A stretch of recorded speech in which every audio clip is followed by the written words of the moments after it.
Hey guys, how's it going? It's Lamont here from Team MP coming at you guys with our first deck profile video. First deck profile video will be on branded Despia. A lot of people are writing this deck off. I think this deck is still amazing and insane in my opinion. I just think the build has still yet to be perfected, to be honest. And with power creeping in Yu-Gi-Oh the way it is, it's really hard to like completely, I guess, like perfect a build for anything really. Like look at Sprite. Sprite probably will never get their maximum potential because of how they hit Ronin Toad, but at the same time that's technically an indirect hit for a deck that did need to be tuned down. But at the same time, long story short, I think this list right here is pretty solid. It's definitely been working wonders for me. I've been doing pretty good on Dolan Book with it. So yeah, I just want to show you guys the profile. Hey, let's get started. Please bear with me. I only have one hand, so yeah, please bear with me. So yeah, let's get started.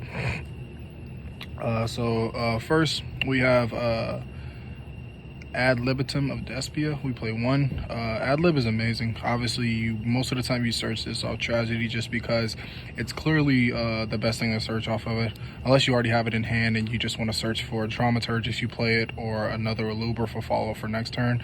So, but typically this is your go-to. So, I do play Dramaturge.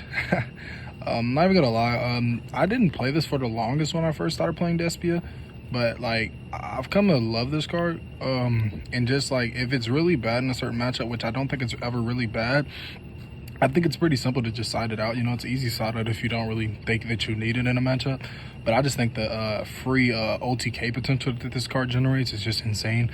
Like summoning this, like literally like masquerading and like summoning this is insane because they take 5,500 and then they can literally only activate like 3 more card effects and then that's it. So it's kind of insane. So yeah, I definitely would say play Dramaturge if you have not tried it before or if you do not play it. Next, the main card. 3 Aluber. Aluber is obviously the main, I guess, consistency point in the deck. 3 Aluber, definitely one of my favorite cards. I love this card, especially because of like broken cards, like broken links, like access code. People literally forget how broke this card is. Like they'll literally go like access code, pop like Masquerade or something. I'm like, sure, Aluber effect engrave, target access code, summon it, and now he dropped back to 23 and he can't pop anything else. Like Aluber is amazing. Like his second effect really does come up a lot of times. So if you forget that, try to keep that in mind. But yeah, obviously 3 Aluber, can't play anything less. Next, I play 2 Despia and Tragedy. I only play 2 Tragedy. Tragedy is really good, but I think 2 is the perfect number. 3 is a little too cloggy, and you're gonna see in this version of the deck that I do not play the Allure package. I just feel like it is good, but it's another card in the deck that I would rather play instead. So yeah, but Tragedy is amazing. And a lot of times, another thing too that's really cool is if you like Scythe locking your opponent, if you main it in the main deck, it's really good because like you can keep doing it. Like you can literally just Branded Fusion, send this, and then set right back the trap, which is literally insane. I said the trap because I honestly don't know its name. They're all like so similar to each other. So yeah. But anyways, next we have 2 Fallen of Albaz. So for the longest I was playing 3 of this card, but honestly I feel like 2 is the perfect number. 3 is a little too cloggy. The reason why I thought 3 was always the correct number before was because I felt like if you got ashed, a lot of times you just want this in hand, maybe with like an Edgem Chain or like a Fright for Patchwork or a Poly, so you can try to continue your play. But I don't think that justifies playing 3. I still just think like playing 2 of this card is the perfect number. So yeah. And obviously his super poly effect is really good, so especially when you like especially like when you like I guess like if you Droplet or Dark Will, it's pretty cool. But anyways, yeah, just 2 of these. If you want to play 3, it's a good choice, but you cannot play 1. Next I play triple Edgem Chain.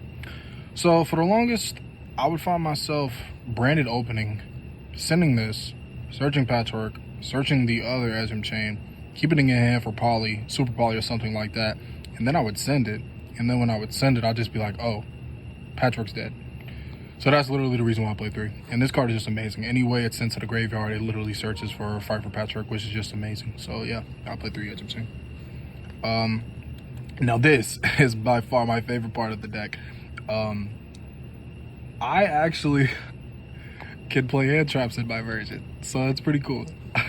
So first up, I play 2 Nibiru. I'm going to explain all these together too, by the way. So I play double Nibiru. My favorite hand trap by far, double Bell. I play 1 Ash Blossom. And I play 1 Effect Veiler. Now, as you can see, just by this ratio, kind of, at least with these two, you can kind of like see where it's leading to. So, but before we get there, I would like to explain like my reasoning for these. So 2 Nibiru, I think Nibiru is amazing right now. Unless it's a deck that can set up an Omni-Negate, obviously it's not that good because you would need like another, like you need this or like Imperm or something for it to be super good. And since I don't play 3/3, then obviously it's not going to be as good with Nibiru. But I still think Nibiru is worth maining in my opinion because it's just so good and it can catch people off guard. Especially because people think that it's like gone, especially with Sprite still kind of being around, you know. So, but I think it's really good just strictly because of tier 2. Tier is technically still the best deck, so yeah. But I think this matchup for tier is amazing. I think Despia beats tier in my opinion. The only reason why tier would beat Despia is because they can set Eradicator. So that's the only reason why they beat us. They just get rid of our spells. So Bell, oh my god, Bell is by far my favorite hand trap. So this deck's worst weakness, its like biggest weakness is Ash Blossom and DD Crow. Like, you Ash Blossom my Brand Infusion, and I'm literally just like, okay, all right, that sucks. So, yeah, Ash is terrible, but Crow and Call by the Grave is just as bad when you activate Branded in red. So I was like, what stops those, bro? They're so broke. Bell is amazing. I'm so surprised I've never seen a Despia player play Bell because of how impactful Crow and Call by the Grave can be to our Brandon in Red or our Brandon in Banishment. It's honestly insane. Ash Blossom because of a card you're going to see later, and Effect Veiler because of a card you're going to see later, and it's also my only light besides Nibiru that I can send with Brandon Fusion, so that's another reason. So yeah. Next, this is why I do not play the Allure package. I play triple Pot of Prosperity. Pot of Prosperity to me is just ridiculous. I think this card will eventually be hit. Probably not the next format or the next one after that. But I think that this card is super broken. It literally lets you dig through like a nice portion of your deck. And the reason why this card is so much better than Allure or Darkness to me strictly is because, yeah, Allure and Tragedy is pretty godly, or Allure and a Courier if you play it. But clearly I'm in the spell lineup, so you know I don't play it. But clearly that's a pretty nice line, right? But Pot of Prosperity, when you're literally like activating Fight for Patchwork, Edgem Chains, openings and stuff, you're thinning out your deck so much. Normal Summon in the Luber, if you don't have opening like, and then Patchwork, like you're literally thinning out your deck so much, and you can just dig for whatever you want. You can dig for side cards, you can dig for whatever. Like this card is just literally amazing. And when you see my extra deck, you'll see why I like this card as well, because I do have a lot of nice tech choices in my well, I have a 1 or 2 nice tech choices in my side deck, which makes that card a lot easier to play. So next we have 3 Branded Opening. Obviously this is self-explanatory. I don't really think I have to explain this card. You have to play 3 of this. It's literally like 6 copies of a Luber, so you definitely have to play it. So yeah. And I don't think I have to explain this card either. Branded Fusion, by far the best card in the deck. If this card resolves 9 times out of 10, you probably are going to win that game. So yeah, I don't think I really have to explain Branded Fusion. Card's amazing. Next we have Despia Theater. I play Theater because the loop with this and the Luber and Mirror Jade is broke. Like they can, like you can, it's just crazy. You can have a Mirror Jade Engrave, normal summon a Luber, activate effect, sure, that's fine. You want to get rid of it, all right, that's fine, great, okay. Battle phase, crash into something, literally Luber activate, Luber gets destroyed, activate Theater, summon back Mirror Jade effect if it can't run it over. But even if it can run it over, you're clearly going to use Mirror Jade just to get Albion Engrave. Like, this card is amazing, and it's like a searchable poly, like because not all the time you can activate Brandon in red, and not all the time you can use Brandon Fusion and stuff like that. So this card is just crazy. I love this card. I would never cut it. Like, I think it's a must. So next is a funny card. I play Brandon in Law strictly because I feel like if you have Brandon Fusion and you have opening or a Luber, I typically normal the Luber or the opening if I already have a Brandon Fusion, and I will typically just play activate this before I Brandon Fusion, just because it turns out the other hand traps besides Ash. So I think that justifies playing this. But if I see my opponent isn't playing like hand traps or something like that, or like and like obviously like when you summon a fusion effect, like if you summon Mirror Jade or something, and you can just literally just banish the card on summon and they can't react, like a Baron or something, even though Baron's not around like that, but you get what I mean. That effect is just crazy to me. So I just love Brandon Lost. I side out a lot though if I know I'm playing like tier or something, because they don't really play hand traps. You guys might not like this, but I think it's fun. I only play one branded red. You'll see in the extra deck while I play only one of this card. But this card is obviously amazing. It's still always searched. I hate drawing it. Well, I don't hate drawing it, but I hate drawing it because I'd rather search it off Albion. But even if I draw this card, I'll just search Banishment instead, which is like double the trouble. So, yeah, this card's really good. I only play one, but I missed two. But I'm pretty comfortable with one, especially because when you see my extra deck, you'll see why. So, I'm going to speed this up a little bit because a lot of these are self-explanatory. 2 Fight for Patchwork, pretty self-explanatory. I know you guys might hate me, but hey, it is what it is. Play double poly, yeah, mismatch poly, because I want to make my opponent mad, so. Next, I play double super poly. I don't play 3, I like 2. I think this card can brick sometimes. Like, this card's a super blowout card against a lot of decks, but I still think it can brick a lot of times, so I prefer 2. I'm fine with 2, so that's just me. It's been working pretty well for me. Mystic Mind did not get banned, so we are going to respect it finally. I'm to the point now to where I told all my friends and a lot of people in my community that if they don't ban Mystic Mind, I'm not playing this format. Clearly I lied. I'm just gonna main the outs. Yeah, and like maining this card is amazing. Like, I level with my opponents like Mystic Mind and I have a set card and it's Cosmic Cyclone. They're literally just like scoop. And it's so sad that we have to do that just because our opponent wants a crutch card like Mystic Mind, but you just have to respect it now. Like, Konami clearly didn't hit it, so you just have to respect the card. Next, obviously one Call by the Grave. You gotta play it. And followed by that, I play one Cross-Eye Designator. I treat this card just like another Call by the Grave. I think Cross-Eye Designator is a perfect one of, to me, because in this deck, I don't want to draw multiples of it. Like, it's cool, I guess, but it's bricky. I would much rather see opening. I would much rather see other cards over this, multiples of this at least. I would rather obviously draw this, but you know what I'm saying. I don't want to see multiples or risk seeing multiples. So I'll play 1/1. So it's like playing a call by and a call by, but obviously a call by and cross out. But yeah, I'll just justify playing one. So, and the traps, I play Banishment. This card's so broke. Like, literally, this card's insane. And impermanence. So I play 7 hand traps if you count the impermanence, obviously, because it's a hand trap. So yeah, I think he's a self-explanatory too. So next, and to save time, actually, no, I'm gonna do it. I'm just gonna speed through it. So yeah, now we're gonna do the extra deck. So I play, make sure it's the same. Yeah, I play double Masquerade. Obviously, yeah, it's really good card. And Psychic Punish isn't around as much anymore, especially with the hit of what's it called? The Punk engine with Chaotic Rule and stuff. You're just not gonna see it as much. You can still see it, like in pure Punk and stuff, but you're just not gonna see that card as much like you did before. So I think justifying playing 2 Masquerades is definitely correct. I don't know how to say this card's name, so I call him Despia and Q. This card's insane. Like, the fact that it's a problem to get off the board, kind of like Mirror J, and nigga summon an Aluber and search something, or Albaz and like super probably one of your opponent's cards, is insane. This card is insane. And also it stops you from getting killed with a lot of cards too, so it's really good. Next, I play, I'm going to speed up the Albaz fusions. Double Mirror J, self-explanatory. I still play, because of Prosperity, I still play double Lubellion, and I play double Albion. It was triple, but you're going to see the tech card in there, which is why I don't play triple anymore. And yeah, I play Albaz. This isn't the tech card, I'm just saying. So this, all this stuff is pretty self-explanatory, so yeah, we play those. I like it that way. So, and now here's the fun part of the video to me too. I play Mud Dragon, Garura, Stapelio, and I play Starving Venom.